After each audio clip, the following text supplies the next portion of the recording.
Hello, my dear students. It's Naik's Biology, and I am Hemant Naik, your biology teacher. Today, we are going to discuss about the cyclic photophosphorylation and non-cyclic photophosphorylation. ये बहुत ही simple topic है if you are able to understand. क्योंकि एक बार आपको समझ में आ जाएगा ना, कभी नहीं भूलोगे। क्योंकि इसको मैं ऐसे ही डिफरेंस नहीं बोला, उसको एक डायग्राम करके, जो कि डायग्राम रिलेटेड हम उसको याद करेंगे। Because when you are try to recall, no, it should be in the diagrammatically, और it should be in the table, और it should be in the difference between, it will be easy to recall in the exam. And suppose ऐसे याद रखोगे ना, suppose MCQ आ गया, short question आ गया, तो आप इजीली उसको आंसर कर सकते हो। Let's start the lesson today. तो cyclic photophosphorylation, non cyclic photophosphorylation. Cyclic photophosphorylation कहाँ होता है? हमने इसका डायग्राम किया है फोटोसिस्टम वन। फोटोसिस्टम वन में क्या होता है कि जो इलेक्ट्रॉन यहाँ से सपोज सनलाइट गिरा, यहाँ क्या है भैया, यहाँ आपको सबको पता है कि रिएक्शन सेंटर है, और सब chlorophyll A molecule, chlorophyll B, xanthophyll, ये सब पिगमेंट्स है। सपोज लाइट यहाँ से गिरा, तो क्या हुआ, तो इलेक्ट्रॉन्स वो एक्साइट हुआ। जब एक्साइट होके it is carried by A electron acceptor, और वो इलेक्ट्रॉन एक्सेप्टर लेके उसको कहाँ छोड़ दिया? इलेक्ट्रॉन ट्रांसपोर्ट सिस्टम में छोड़ दिया। और इलेक्ट्रॉन ट्रांसपोर्ट में सिस्टम में क्या है कि प्रोटॉन ग्रेडियंट हुआ, मींस प्रोटॉन का कंसंट्रेशन जब वेरी होता है, तो वहां एटीपी फॉर्मेशन हो गया, और वापस again it will come to the photosystem one. वो जब साइकिल बना के फिर आ गया, इसलिए उसका नाम हो गया साइक्लिक फोटोफॉस्फोरिलेशन। तो ये कहाँ होता है cyclic photophosphorylation? It is occurs in the photosystem one. Point one difference clear. तो अब चलते हैं फोटोसिस्टम टू। और फोटोसिस्टम वन एंड टू दोनों में क्या होता है? Non cyclic photophosphorylation. कैसे? देखो, यहाँ ये P680 means photosystem two, P700 means photosystem one. ये फोटोसिस्टम वन है, ये फोटोसिस्टम टू है। दोनों का क्या है? They both are getting the light from the sunlight. When both are getting the light from the sunlight, then the same thing will occur. The electrons will excite, and after that reaction center, it is carried by a electron acceptor. और वो लेके क्या करेगा? Same दोनों का दोनों कहाँ करेंगे ना? It will enter into the electron transport system. लेकिन इसमें ट्विस्ट क्या है? When it will enter into the when the from the photosystem 2, when the electron will enter into the electron transport system, then it produce the ATP। यहाँ ATP produce हुआ। और यहाँ जो photosystem one में जब electron enter हुआ, कहाँ ना? इलेक्ट्रॉन ट्रांसपोर्ट सिस्टम में। तो वो कहाँ? वो NADPH में एंट्री हुआ। तो इसमें दो चीज फॉर्मेशन हुआ, वो एक तो एटीपी फॉर्मेशन हुआ, और दूसरा क्या फॉर्मेशन हुआ? NADPH। तो ये याद रखते हैं हम कि non cyclic photophosphorylation occurs in photosystem one as well as photosystem two. Clear. तो हम क्या पढ़े कि फोटोसिस्टम वन में साइक्लिक फोटोफॉस्फोरिलेशन होता है, फोटोसिस्टम वन एंड टू में नॉन साइक्लिक फोटोफॉस्फोरिलेशन होता है।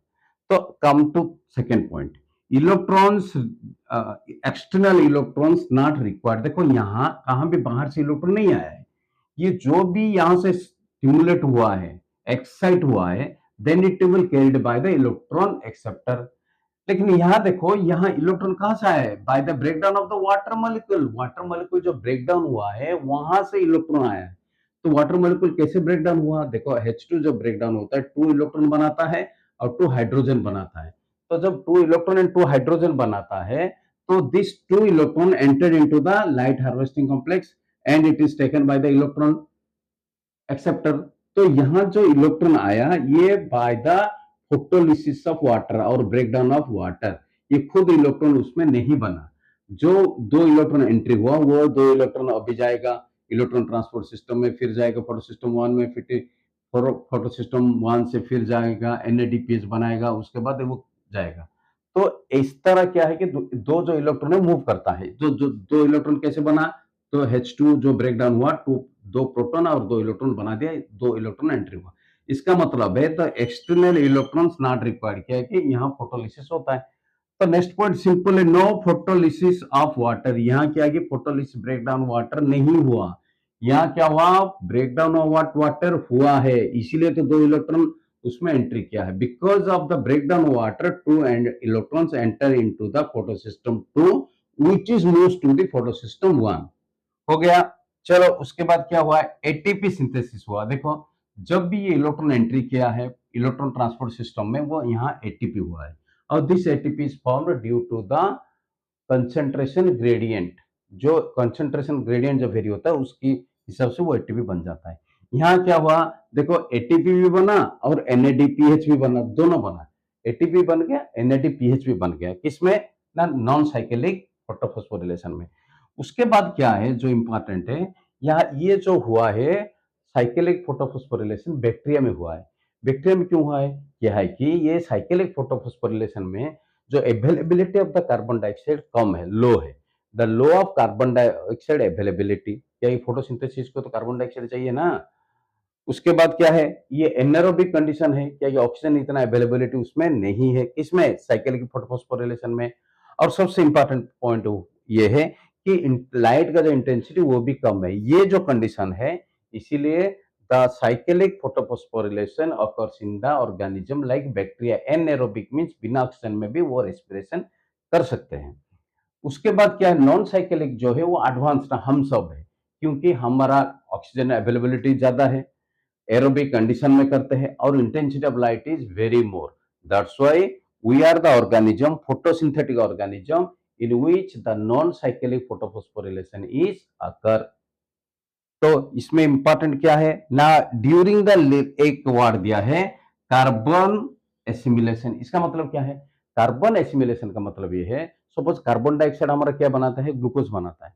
तो carbon dioxide when it is form the glucose, no, carbon dioxide, in the carbon dioxide, carbon is nothing but a organic molecule. Organic molecule, no, it is simple a inorganic molecule, which carbon dioxide is gas, no, हम उसको organic नहीं बोलेंगे, inorganic बोलेंगे। लेकिन वो जो formation करता है ना ग्लूकोज, उसको हम ऑर्गेनिक बोलेंगे। तो एक इनऑर्गेनिक मेटल से एक ऑर्गेनिक मेटल जो फॉर्मेशन होता है, ताकि उसको कहते हैं कार्बन एसिमिलेशन। और कार्बन फिक्सेशन भी वही एक ही मीनिंग है। तो इसमें होता है क्यों ना, फोटोसिंथेटिक ऑर्गेनिज्म में होता है नॉन साइक्लिक फोटोफॉस्फोरिलेशन। तो what is the basic difference, what you understand by this lecture, we understand that the difference between the cyclic and non cyclic photophosphorylation. Cycle में क्या होता है, photosystem 1, cyclic photophosphorylation occurs in the photosystem 1, non-cyclic photophosphorylations occurs in the photosystem 1 and 2. First point, photolysis of water occur in the cyclic photophosphorylation, whereas photo not occur in here, it is occur, means photolysis is not occur in the cyclic photophosphorylation, it occurs in the non-cyclic photophosphorylation. Whereas the here it is ATP is produced during the cyclic photophosphorylation, whereas in the non-cyclic photophosphorylation ATP as well as the NADPH also produced. Here common example is bacteria, here common example is higher animals. Because why it is bacteria, because it can be low intensity of light, anaerobic condition, availability of the carbon dioxide is low, where in the cyclic photophosphorylation.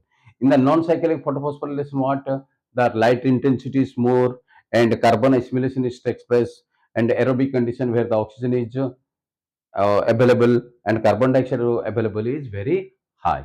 That's why it will follow the non-cyclic photophosphorylation. I hope you understand very clearly. If you understand very clearly, पूरा आपको समझ में आ जाएगा ना, तो उसको थोड़ा subscribe कर देना। Thank you for watching my video.